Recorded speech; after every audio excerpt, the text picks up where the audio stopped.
शील प्रभुपाद की जय, गुरु गौरांग की जय। आज हम नामलवार की भावनाओं के विषय में चर्चा करेंगे। नामलवार श्री संप्रदाय के मुख्य अलवार हैं और उनके मन में किस प्रकार से भगवान के प्रति भावनाएं उत्पन्न होती हैं। नामलवार की भावनाएं अनेक प्रकार की होती हैं, जिसमें नाई की भावना भी एक है। स्वयं अपने को स्त्री मानकर भगवान का अनुभव करना। अलवार अपनी कृतियों में 4 भूमिकाओं में बात करते हैं। पहला तो वह स्वयं या निजी वाणी है। दूसरा, तीसरा, चौथा क्रमशः नायिका वेश, मातृवेश व सखी वेश है। तिरुवायुमोली में 73 शतक नामलवार की निजी वाणी है, बाकी 27 शतक दूसरी वाणी में गाते हैं। इसमें भी 17 शतक नायिका भावना के, 7 शतक मातृ भावना के और 3 शतक सखी भावना के होते हैं। वे मानसिक दर्शन से तृप्त नहीं होते, लेकिन साक्षात दर्शन करने की उनकी इच्छा होती है। उसकी अप्राप्ति में विरह का अनुभव करने लगते हैं। इस तरह यह भी संभव है कि हमेशा इनको दर्शन देने वाले भगवान इनकी भक्ति बढ़ाने के उद्देश्य से ओझल हो जाते हैं। तब तो अवश्य नामलवार को विरह व्यथा होती है। कभी कभी दुख की अधिकता से अपनी व्यथा का स्वयं वर्णन नहीं कर पाते, इसलिए माता अथवा सखी की भूमिका में बात करते हैं। या माधुर्य की भावना ही विलक्षित है। तो मुख्य रूप से ये कोई साधारण मनुष्य नहीं है, ये सिद्ध पुरुष है, भगवान के धाम से आए हैं। या तो भगवान का दर्शन ही प्रत्यक्ष करते हैं। अगर भगवान का दर्शन इनको नहीं हो पाता तो इनके भाव भगवान के प्रति कैसे रहते हैं। विरह भाव में ये कभी नायिका का वेश बना लेते हैं, कभी माता का वेश बना लेते हैं, कभी सखी का वेश बना लेते हैं।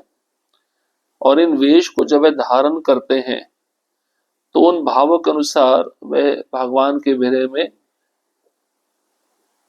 तृप्त नहीं हो पाते। उनके दर्शन करने की लालसा नित्य उनके मन में बनी रहती है। तो भगवान इनकी भक्ति को बढ़ाने के उद्देश्य से ओझल होते हैं और ये भाव नामलवार के हृदय में प्रकट होते हैं कि मैं अब सखी बनकर भगवान की स्तुति करूं, मात्र बनकर भगवान की स्तुति करूं। अपनी व्यथा को बताते हुए बक, पिक, सुख को दूत बनाकर उनके द्वारा भगवान को संदेश भेजते हैं। आचार्यों का कहना है कि आचार्य पुरुष ही दूत होते हैं, ये प्रतीकात्मक है। इसके माध्यम से अपने आचार्य गुरु या किसी भागवत से प्रार्थना करते हैं कि मुझे भगवान से मिलाने का अनुग्रह कीजिए। आपका संदेश है कि भक्तों के प्रति प्रेम उससे भी अधिक है, इसलिए भगवत भक्तों की सेवा भगवान की सेवा के बराबर है। वे अपने को भक्तों के भक्तों के भक्तों के भक्तों के भक्त कहते हैं। अब व्यथा जो मन में है अलवारों के नित्य सिद्ध भक्तों के हृदय में, तो उस व्यथा को दूर करने का क्या माध्यम है। कभी तोते को, कभी किसी पंछी को संदेश भेजते हैं। भगवान को उस पशु पक्षी के द्वारा अपना संदेश भिजवाते हैं। इसके माध्यम से अपने आचार्य गुरु या किसी भागवत से वे प्रार्थना करते हैं कि मुझे भगवान से मिलाइए। अपने गुरु से भी प्रार्थना करते हैं। तो यहाँ पे बताते हैं इसलिए भगवत भक्तों की सेवा भगवान की सेवा के बराबर है। जो नाम अलवार हैं, जो अन्य अलवार हैं, उनकी सेवा अगर कोई किया है तो वास्तव में वह बहुत भाग्यशाली पुरुष है, क्योंकि अलवार अपने को दासों के दासों के दासों का दास कहलाते हैं। हम भक्त नहीं, हम भक्तों के भक्त हैं, भक्तों के भक्तों के भक्त हैं। भगवान के प्रति उनके प्रेम का क्रमिक विकास का परिचय उनके प्रबंधों से मिलता है। उनका प्रथम प्रबंध तिरुविरुत्तम में भगवान के प्रति जो प्रेम अंकुरित होता है, उनका दूसरा प्रबंध तिरुवाशीरियम में इस प्रेम का प्रभाव बढ़ता है और वे कहते कि इस प्रेम में उनकी आत्मा को पिघला दिया है। चौथा प्रबंध पेरिये तिरु अंदादि में यह प्रेम नदी के रूप में बहता है। तीसरा प्रबंध पेरिये तिरुवायुमोली में वह प्रेम सागर बन जाता है और सारे संसार को व्याप्त करा देता है। तो अलग अलग ग्रंथ है, अलग अलग प्रबंध है, एक एक प्रबंध किस प्रकार की भावनाओं के द्वारा व्यक्त होता है। तो पहला ग्रंथ लिखा है तो उसमें भगवान के प्रति प्रेम का परिचय है। दूसरा प्रबंध है उसमें प्रेम का प्रभाव पड़ता है। तीसरे प्रबंध में भगवान के प्रति प्रेम जो है वो पिघल जाता है, आत्मा को पिघला देता है। चौथा प्रबंध है वो प्रेम नदी के रूप में बहता है और पांचवा प्रेम है वह सागर बन जाता है। पूर्वाचार्यों ने अपने नित्य पारायण व कालक्षेप में तिरुवायुमोली को महत्वपूर्ण स्थान दिया। इस प्रकार इसका अध्ययन परंपरा चालू है। इसका उपदेश पूर्वक अध्ययन ही श्रेष्ठ माना जाता है। भक्तजन भक्ति से प्रेरित होकर गायक संगीत की दृष्टि से साहित्य प्रेमी तमिल साहित्य के अध्ययन के लिए इन सूक्तियों का अध्ययन और अनुशीलन करते हैं। परंपरा के अनुसार ताल लय सहित गाते हुए नाचते हैं। नामवलवार के श्रीमुख से अनुभूति स्वरूप अवसात जो सूक्तियां प्रकट हुई उसका उपदेश आलवार ने मधुर कवि को दिया, जिन्होंने उनके अनुग्रह से उनको लिपिबद्ध किया। उस वक्त से नामवलवार की अखंड समाधि समाप्त हुई। इन्होंने 35 दिव्य क्षेत्रों का मंगला शासन किया है। वे संसार में 35 वर्ष ही रहे। इसमें भी जन्म से 16 वर्ष तक भाव समाधि में रहे। इस अल्प अवधि में सभी सांसारिक बातों से विरक्त रहकर अपने जीवन भर अपना जन्म स्थान तिरुकुहुरुहर में आलवार पवित्र इमली के पेड़ के नीचे आसीन होकर भगवान का दिव्य अनुभव करते थे। आचार्यों का कहना है कि सभी दिव्य क्षेत्रों के अर्चावतार भगवान ने उसी इमली के पेड़ के नीचे उनको दर्शन दिए जहां वे भाव समाधि में थे।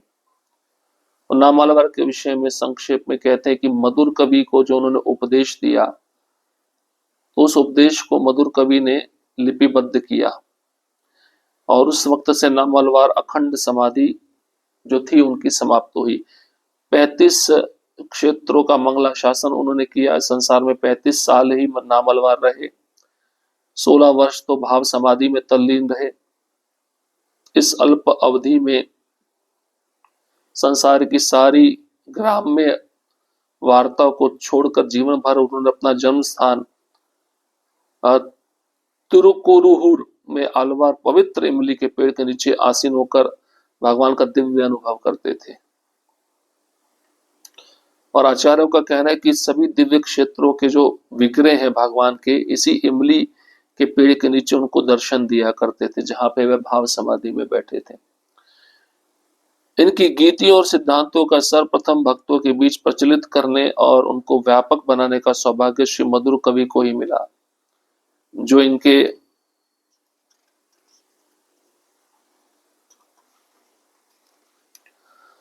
प्रथम शिष्य थे। नामलवार की परम पद प्राप्ति के बाद मधुर कवि ने आलवार तिरुनगरी में इनके दिव्य मंगल विग्रह की प्रतिष्ठा करके उत्सव मनाने की परंपरा का आरंभ किया। सदियों के उपरांत श्री सूक्ति की सुगंध मुनित्रय या आचार्य त्रय श्रीनाथ मुनि, यमुनाचार्य व रामानुजाचार्य द्वारा फैलाई गई। मुनित्रयों में अंतिम श्रीपाद रामानुजाचार्य जो वैष्णव सिद्धांत के संस्थापक व प्रचारक थे ने श्री सूक्ति को अतिरिक्त बल व प्रभाव दिया। श्रीरंगम, तिरुपति, कांचीपुरम, कुंभकोणम आदि सभी क्षेत्रों मंदिरों में आलवार के श्री विग्रह की प्रतिष्ठा की गई। सभी स्थानों में आलवार उत्सव मनाने का क्रम शुरू हुआ जो आजकल अध्ययन उत्सव के नाम से प्रसिद्ध है और चालू है। श्रीरंगम में बड़े पैमाने पर मनाया जाता है। इस उत्सव के दिनों में चतुसहस्त्र दिव्य प्रबंध का सामूहिक पाठ होता है जिसमें तिरुवायुमोली का महत्वपूर्ण स्थान है। अरेयर भक्त भगवान के सामने झांझ के ताल पर एक विशेष अभिनय के साथ सूक्तियों का गान करते हैं। ये अरेयर सेवे कैंकरे के नाम से विख्यात है। आलवार के परम पद प्राप्ति का उत्सव का आखिरी दिन बड़ी भक्ति और श्रद्धा पूर्वक मनाते हैं। इसके अलावा सभी वैष्णव मंदिरों में प्रतिदिन पूजा के वक्त दिव्य प्रबंध का भक्ति पूर्वक सामूहिक पाठ किया जाता है। नित्य पूजा का अनिवार्य अंग है। इन सब का अंतिम लक्ष्य शुद्ध भक्ति द्वारा भगवान की प्राप्ति है, जो नामलवार का मूल संदेश है। भक्ति और प्रपत्ति से भगवान की प्राप्ति होती है। नामलवार के उत्तम दिव्य व्यक्तित्व को देखते हुए वैष्णव भक्तों का मानना है कि वे अन्य 11 अलवारों के मूर्त रूप हैं। उन्होंने वैष्णव आस्था में महानतम योगदान दिया। नामलवार ने 4 प्रसिद्ध प्रबंधों द्रविड़ वेद सागरम के अतिरिक्त अन्य 10 अलवारों द्वारा रचित साहित्य को भी एकत्रित किया। तो यहाँ पे बताते हैं कि जो आचार्य त्रय है, नाथ मुनि, यमुनाचार्य, रामानुजाचार्य, इन्होंने मुख्य रूप से श्री सूक्ति पर अतिरिक्त बल और प्रभाव दिया। जो अलवार के द्वारा दी गई सूक्ति है, प्रार्थनाएं हैं, वे श्री संप्रदाय के मंदिरों में आज भी गाई जाती है। तो इन तीनों आचार्यों ने उन प्रार्थनाओं को शुरू किया और नियम बनाया कि सभी भक्तों को यह प्रार्थनाएं मंदिर में सुबह सुबह भगवान के समक्ष पढ़नी होंगी। तो मधुर कवि को श्रेय जाता है। नामलवार के सिद्धांत गीतियों का सर्वप्रथम उन्होंने भक्तों के बीच में प्रचार किया और इसके बाद में इन 3 आचार्यों ने इसको और आगे श्री संप्रदाय में फैलाया। तो इस जो प्रार्थना है, इसका अंतिम लक्ष्य क्या होता है? शुद्ध भक्ति प्राप्त करना। प्रथम वैष्णव आचार्य श्रीनाथ मुनि ने अपने समय के सभी 12 अलवारों के साहित्यिक कार्यों को, जिसमें नामलवार का तिरुवैमोली भी था, संकलित कर नालयी 4000 तमिल श्लोकों का संग्रह का नाम दिया। नामलवार का तिरुवैमोली सभी द्रविड़ दिव्य वेदों में अद्वितीय स्थान रखता है। नामलवार का यश सदैव भक्तों के हृदय में वास करता है। अलवारों द्वारा भक्तों के प्रति की गई सेवा अतुलनीय है। प्राचीन काल में हिंदू समाज का खजाना वेद, उपनिषद आदि मात्र संस्कृत के ज्ञाताओं ब्राह्मणों तक सीमित था तथा अन्य लोगों के पहुंच के परे था। नामलवार की धारणा यह नहीं थी कि केवल एक श्रेणी के लोग ही शास्त्र पढ़ने के योग्य हैं, इसलिए उन्होंने उपनिषदों व वेदों का सार संकलित कर द्रविड़ दिव्य प्रबंधों की रचना की। बाद में इसे स्वीकार करके श्री रामानुज के काल में परिपूर्ण किया गया। श्री रामानुज ने संस्कृत वेदों तथा द्रविड़ दिव्य प्रबंधों को वैष्णव मंदिरों की पूजा अर्चना में पठन हेतु महत्व दिया और इसलिए श्री रामानुज विशेषकर उभय वेदांत प्रवर्तक कहलाते थे।